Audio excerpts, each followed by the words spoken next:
Alright guys, so today is July the 24th. Today is Derby Day. We are coming in hot, trying to finish the last couple of things. So I wanted to, before I went to the Derby and smashed her all up, make one more video just showing how I did things, how I made a huge error with one thing electrical wise and killed my internal fuel pump, and I thought I was screwed. Turns out I was able to resplice the wire together, the three wires I should say, I'll show you here in a moment, and make her work. So paint job's not quite done. You can see there's the Rebel symbol on the hood, and Yoda is still there on the roof. Now underneath, you'll notice, yes, there are a lot of wires left. That is my error in judgment. It's the same thing inside. I'll show you here in a second. So I took off the sensors for the airbag, which there's one right here in the front bumper and there's one in the rear bumper in the center. Unplugged them. The front one I unplugged, no problem, nothing happened. The rear one, same thing. I didn't unplug it, I cut the wire because it was wired straight into the device. The sensor, same thing, nothing happened. But the reason why I haven't cut these wires yet, I'll show you my big error before I show you what I'm proud of, how I got the car completely done. You'll see there are three wires, 1, 2, and 3, that have been respliced, taped together. That is because after I cut the wire for the sensor in the rear, I'm like, oh, okay, I'm good. Nothing happened to the fuel pump. That was my major concern. I'm like, sweet, I'm good. So I'm gonna cut the wires right here that are running back to this, ran back to the rear light and the speakers and all that nonsense. Well, here, this wire, which is running, this wire here, set of wires, which runs over and is plugged in, giving the fuel pump power, it had one wire that was running back into here. So it came through this small one and it ran back into these other ones. And then these two thicker wires, I'm pretty sure, are the wires for the sensor, I think. So even though I already cut the wire for the sensor and nothing happened, when I cut these three babies with all these other ones, the fuel pump didn't turn on. So the car restarted, but because the internal fuel pump wasn't working, whatever fuel was in the lines, it ran for 5 seconds and then it shut off. I'm like, oh my goodness. So figured out it was these three wires, spliced them back together. She fired up, worked how it should. I was terrified for a little bit. As today is Derby Day, we are coming down to the wire. These wires I'm just leaving. All these other wires, including the ones up front, I am just gonna get to the Derby early, and I'm gonna say to them, listen, I need some advice. What do you make me do? And then I'll cut the wires as I go, so we'll see. So inside here you see the battery. There's the two cables taped together. This one is kind of nice. These here, coming for the negative terminal and the positive for this car, it was a side mount. So the great thing about that was I simply took a bolt and bought these 6-foot wires, battery cables I should say, at AutoZone.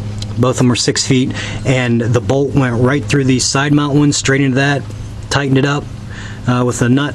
Same thing with that one, and I'm perfect up here. I'll tape them a little bit more here once I get to the Derby, but that was just for now. So that was a simple fix. The air filter, you'll see how I took out the entire package there, unscrewed all that. I'd like to move the fuses in, but again, right now, worst case scenario, I'm just coming down to the wire. It's my first Derby, and that and the overflow I'd like to remove, but just to make more space on the side, but I think they're gonna stay there for this one, and hopefully we get lucky and they hold out, so we'll see.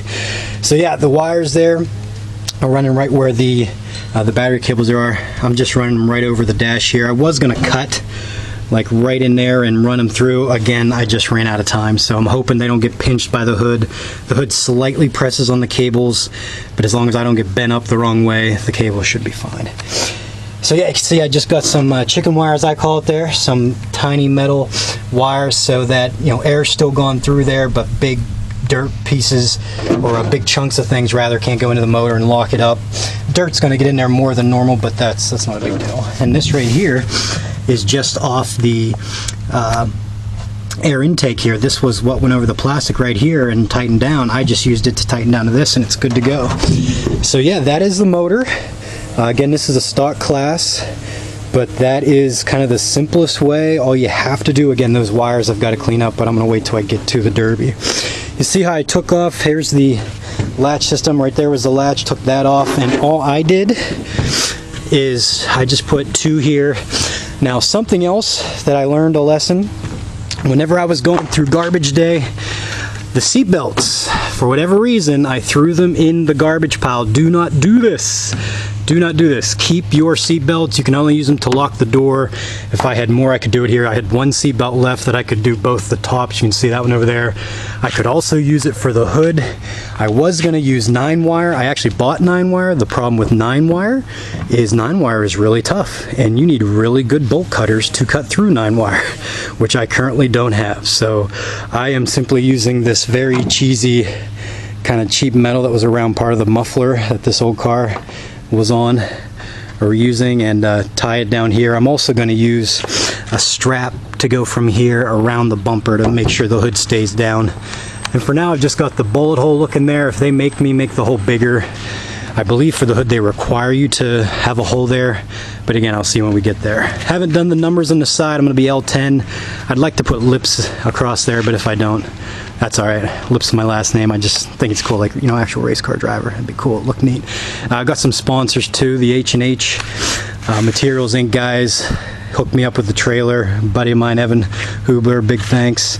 He definitely helped me out there. And then the cage, which you see, this is just kind of simple metal, and the cage, we made the roll bar. We went straight into the frame, or not the frame, sorry, the body. As you can see there, just weld it right to it and then weld the bars together. Ran it up front, ran this across the dash.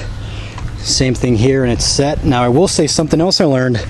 You do not have to remove the dash, and I actually wouldn't remove the dash because that almost got me in trouble. Again, there's so many electronics here. They usually don't require you to remove the dash. It just makes it a little harder to get your front bar up there, but there's other ways you can do that, like an angle bar to there. A lot of people will let, if you can't run it this way, just run from that corner, like angled over to here, and it's still going to be sturdy enough and they'll allow it. So something else to keep in mind there.